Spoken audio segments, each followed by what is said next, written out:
તો ફ્રેન્ડ્સ, આજે હું તમારી સાથે બે રેસીપી શેર કરવાની છું. વાટી દાળના ખમણ, જેને સુરતી ખમણ પણ કહી શકાય છે. તો સોફ્ટ અને મજેદાર વાટી દાળના ખમણ બહાર જેવા જ ઘરે તમે આસાનીથી બનાવી શકશો. અને રસાવાળા ખમણ. તો વિડીયોના એન્ડ સુધી બન્યા રહેજો.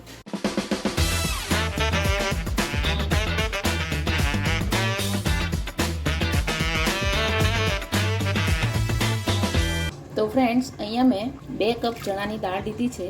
એને મેં ધોઈ અને ઓવરનાઇટ પલાળી દીધી છે. તો હવે સવારમાં આપણે આ ચણાની દાળને 3 થી 4 વાર સારી રીતે ધોઈ લેવાની છે.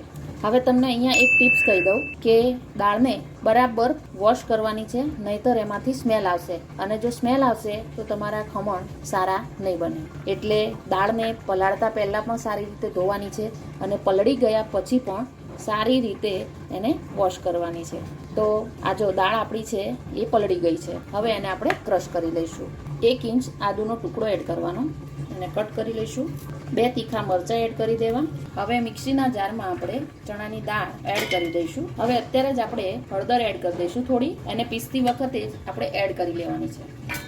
આમાં આપણે હવે બરફના ટુકડા એડ કરશું. તો બરફના ટુકડા એટલા માટે એડ કરવાના કે આપણી દાળ સારી રીતે પીસાઈ જાય અને આપણે એમાં પાણી નાખવાનું નથી. જરૂર પડે તો 1 થી 2 ચમચી પાણી એડ કરવાનું છે, નહીં તો પાણી એડ કર્યા વગર જ પીસવાના છે. બરાબર, એનું ધ્યાન રાખવાનું છે. આ પણ એક ટિપ્સ છે. 1 થી 2 ટેબલ સ્પૂન જેટલું પાણી એડ કરશું. હવે ઢાંકણને બંધ કરી એને આપણે ક્રશ કરી લઈશું. આપણે આવી રીતે આપણે એને પીસી લેવાની છે. એક વાસણમાં ટ્રાન્સફર કરી લઈશું. હવે પીસતી વખતે હળદર એડ કરવાનું કારણ એ કે એમાં જ્યારે આપણે ખમણને બાફવા મૂકીએ ત્યારે એમાં જે રેડ સ્પોટ આવે છે તે નહીં આવે. હવે અંદર એડ કરીશું આપણે આ સિક્રેટ ઇન્ગ્રેડિયન્ટ્સ છે.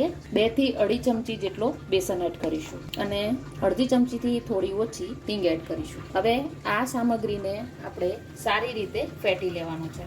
હવે અત્યારે તમે આ જે પીસેલી દાળ છે એનું ટેક્સચર અને કલર તમે જોઈ શકો છો. અને ફેટ્યા પછી એનો કલર અને જે ટેક્સચર છે એ ચેન્જ થઈ જશે. તો ત્યાં સુધી આપણે એને ફેટવાની છે. એક જ ડાયરેક્શનમાં આપણે એને ફેટવાની છે. હવે અહીંયા આપણે આથો લાવવા માટે દહીં નથી નાખ્યું, આપણે લીંબુના ફૂલ નાખવાના છે. તો અડધી ચમચીથી થોડા ઓછા લેવાના છે અને આપણે એને સારી રીતે ફેટી લેવાનું છે. દહીં નાખશું તો વધારે આથો આવવાની પણ શક્યતા છે. અને જો ફરસાણ જેવા તમારે બનાવવા હોય તો લીંબુના ફૂલ એડ કરવા. એનાથી વધારે ખાટું પણ નહીં થાય અને સારી રીતે એનો આથો પણ આવી જશે. તો નાની નાની ટિપ્સનું ધ્યાન રાખીને તમે પણ ઘરે અવશ્ય ટ્રાય કરજો. તમને સારું રિઝલ્ટ મળશે જ. અને છતાં પણ જો કોઈ પ્રોબ્લેમ આવે તો કમેન્ટ બોક્સમાં મને કમેન્ટ કરજો. હું તમારો આન્સર આપીશ કે તમારી ભૂલ ક્યાં થાય છે. હવે તમે જુઓ છો કે કલર ચેન્જ થઈ ગયો છે અને બેટર હળવું પણ થઈ ગયું છે. તો હવે આપણે જોઈ લઈશું કે આપણું બેટર પરફેક્ટ છે કે નહીં. તો એના માટે વાટકીમાં પાણી લેવાનું છે અને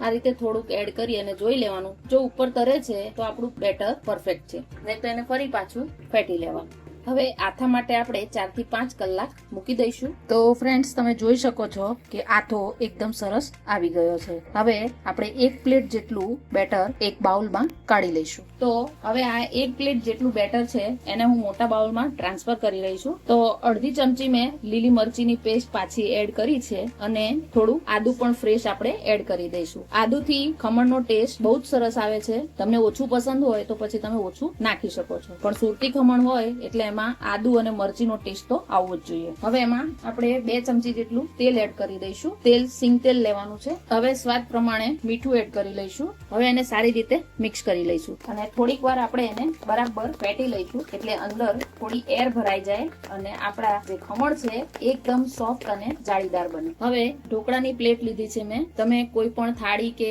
કંઈ પણ લઈ શકો છો. એને મેં તેલથી ગ્રીસ કરી દીધી છે. હવે સ્ટીમરને ગરમ કરી લેવાનું છે. તો આ રીતનું ગરમ થવું જોઈએ, બબલ એમાંથી નીકળવા જોઈએ એટલું આપણે ગરમ એને કરી લેવાનું છે. હવે આપણે 1 ઈનોનું પેકેટ એડ કરી દઈશું અને એને એક્ટિવેટ કરવા માટે થોડું પાણી એડ કરીશું અને એક જ ડાયરેક્શનમાં હળવા હાથે આપણે મિક્સ કરી લઈશું. તેલ ગ્રીસ કરેલી ડીશમાં આપણે બેટરને એડ કરી દઈશું. હવે પ્લેટને આપણે સરખી રીતે ફેલાઈ દઈશું. હવે સ્ટીમરમાં આ રીતના બબલ નીકળવા જોઈએ એટલું ગરમ કરી લેવાનું છે. હવે પ્લેટને આપણે સ્ટીમરમાં મૂકી દઈશું અને ઢાંકણ ઢાંકી દઈશું. તો હવે આપણે ચેક કરી લઈએ કે આપણા ખમણ થયા છે કે નહીં. તો ચપ્પુ સાફ નીકળ્યું છે તો આપણા ખમણ થઈ ગયા છે. તો ગેસની ફ્લેમ બંધ કરી દઈશું. હવે ખમણને આપણે એકદમ ઠંડા કરી લઈશું.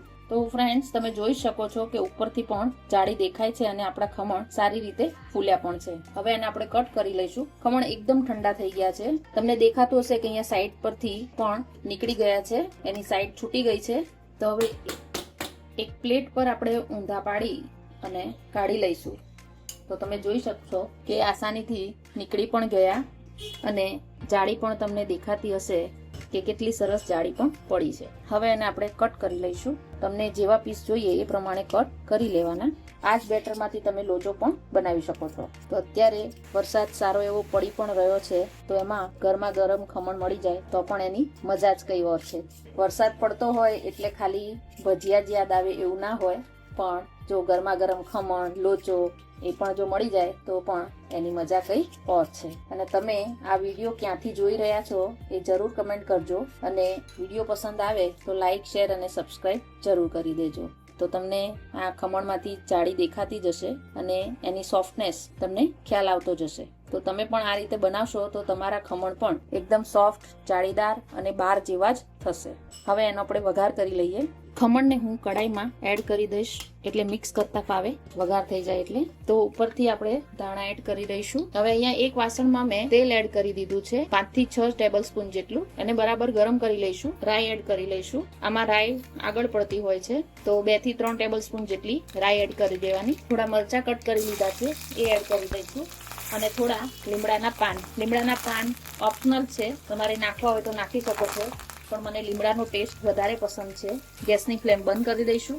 વઘારને આપણે ખમણ ઉપર રેડી દઈશું. હવે એને મિક્સ કરી લઈશું. તો ખમણ આપણા તૈયાર છે. મારી ફેમિલીમાં ખમણ બધાને બહુ જ ભાવે છે. તો જો તમે પણ સુરતમાં ના રહેતા હોય તો તમે પણ ઘરે બનાવી અને એનો આનંદ લઈ શકો છો. જો તમે સ્ટેપ બાય સ્ટેપ ફોલો કરશો તો તમારા ખમણ પણ આ જ રીતે એકદમ ફરસાણની દુકાન જેવા જ બનશે. તો ટ્રાય જરૂર કરજો અને મને ફીડબેક આપવાનું ભૂલતા નહીં. તો ફ્રેન્ડ્સ અને ફેમિલીમાં શેર કરજો. સર્વ કરી લઈશું. ખમણ હોય તો એની સાથે ચટણી તો જોઈએ અને જોઈએ જ. તો ચટણી મેં બનાવીને રાખી છે. જો તમારે ચટણીની રેસીપી જોઈતી હોય તો મને કમેન્ટ કરજો, હું તમારી સાથે વિડીયો શેર કરીશ. તો વરસાદ પણ સારો એવો પડી રહ્યો છે, તો વરસાદની સિઝનમાં ગરમા ગરમ ખમણ મળી જાય તો એની વાત પણ કઈ ઓર છે. તો તમે પણ બનાવજો અને એનો આનંદ લેજો. તો હવે આપણે બીજી રેસીપી પણ બનાવી લઈએ. તો ચાલો રેસીપી સ્ટાર્ટ કરીએ. તો ફ્રેન્ડ્સ, રસાવાળા ખમણ બનાવવા માટે આપણે 3 ચમચી પહેલા ચણાનો લોટ ડ્રાય રોસ્ટ કરી લઈશું. તમારે જે પ્રમાણે રસો બનાવવો હોય એ પ્રમાણે ચણાનો લોટ લેવાનો છે. હવે આને આપણે ડ્રાય રોસ્ટ કરી લઈશું.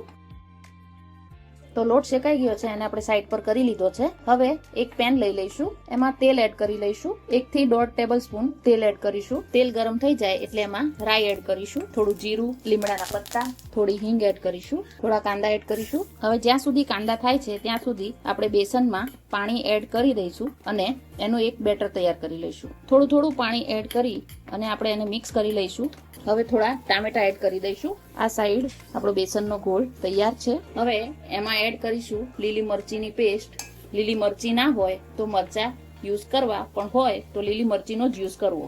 મસાલા કરી લઈશું. થોડી હળદર એડ કરી લઈશું. 1 ટેબલ સ્પૂન ધાણા જીરું, થોડું એવું લાલ મરચું, ગરમ મસાલો અને કાળા મરીનો પાવડર. કાળા મરીનો પાવડર નાની ટીસ્પૂન છે અને ગરમ મસાલો પણ નાની ટીસ્પૂન છે. આ બધાને આપણે થોડીક વાર સાંતળી લઈશું અને સ્વાદ અનુસાર આપણે મીઠું એડ કરી લઈશું. 1/2 ઇંચ આદુનો લીધો હતો, એની પેસ્ટ કરી લીધી છે, એ એડ કરી દઈશું. થોડું પાણી એડ કરી લઈશું. હવે જે આપણે ચણાના લોટનું અને પાણીનું મિશ્રણ બનાવ્યું હતું એ એડ કરી દઈશું. થોડું પાણી એડ કરીશું. હવે રસાને આપણે થોડીક વાર ઉકળવા દઈશું. આ રસામાં તીખાશ વધારે હોય છે અને ગરમ મસાલો પણ વધારે હોય છે, પણ આપણે ઘરે બનાવીએ છીએ તો આપણે જે પ્રમાણે જોઈએ છે એ પ્રમાણે આપણે ટેસ્ટ સેટ કરવાનો છે. તમે જોઈ શકો છો કે ધીમે ધીમે આપણો રસો જે છે એ ઘટ્ટ થતો જાય છે.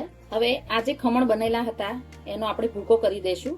તો એક સાથે આપણી 2 રેસીપી તૈયાર છે. તો તમે પણ જ્યારે ખમણ બનાવો ત્યારે તમે આ રસાવાળા ખમણ ટ્રાય ના કર્યા હોય તો જરૂર ટ્રાય કરજો. આને પહેલા તમે ઠંડા હોય ત્યારે તમે એને ભૂકો કરી અને પછી પણ વઘારી શકો છો. તો આ રીતે ભૂકો કરી લેવાનો છે અને સલાડ કટ કરી લેવાનું છે. કાકડી, કાંદો, ટામેટું. તો અહીંયા આપણો રસો પણ સારી રીતે ઉકળી ગયો છે. તો હવે થોડા ધાણા એડ કરી દઈશું અને ગેસની ફ્લેમ બંધ કરી દઈશું. હવે થોડો લીંબુનો રસ એડ કરીશું. લીંબુ ના હોય તો તમે લીંબુના ફૂલ પણ યુઝ કરી શકો છો. સર્વ કરી લઈએ. તો પહેલા ખમણનો ભૂકો એડ કરીશું. હવે એની ઉપર કાંદા, ટામેટા અને કાકડીનું કચુંબર એડ કરીશું. કોબીજ પણ તમારે નાખવી હોય તો નાખી શકો છો. અને જે લોકો કાંદા નથી ખાતા કાંદા સ્કીપ કરી શકો છો અને એની જગ્યાએ કોબીજ એડ કરી શકો છો. રસો એડ કરીશું. ફ્રેન્ડ્સ, ટ્રાય ના કર્યું હોય ને તો એકવાર જરૂર ટ્રાય કરજો, બહુ જ મજા આવી જશે. ઉપરથી ઝીણી સેવ એડ કરી દઈશું. તો ફ્રેન્ડ્સ, આજની રેસીપી તમને કેવી લાગી એ જરૂર કમેન્ટ કરજો. વાહ મમ્મી, સુરતની યાદ આવી ગઈ. બહુ જ મસ્ત. તમે પણ ટ્રાય ના કર્યું હોય તો તમે પણ એકવાર જરૂર ટ્રાય કરજો, મજા જ આવી જશે. તો મારા ફેસબુક અને ઇન્સ્ટાના પેજને ફોલો કરજો અને વધુ રેસીપી જોવી હોય તો મારા ચીલી ક્વીન કિચન, જે હિન્દીમાં છે પણ એનું નામ ચીલી ક્વીન કિચન છે, તો એને પણ સબસ્ક્રાઇબ કરજો અને એમાં મેં ખાસા એવા વિડીયો શેર કરેલા છે, તો સપોર્ટ કરજો. તો નેક્સ્ટ રેસીપીમાં નેક્સ્ટ વિડીયો સાથે જલ્દી જ મળીશું. ત્યાં સુધી જય શ્રી કૃષ્ણ.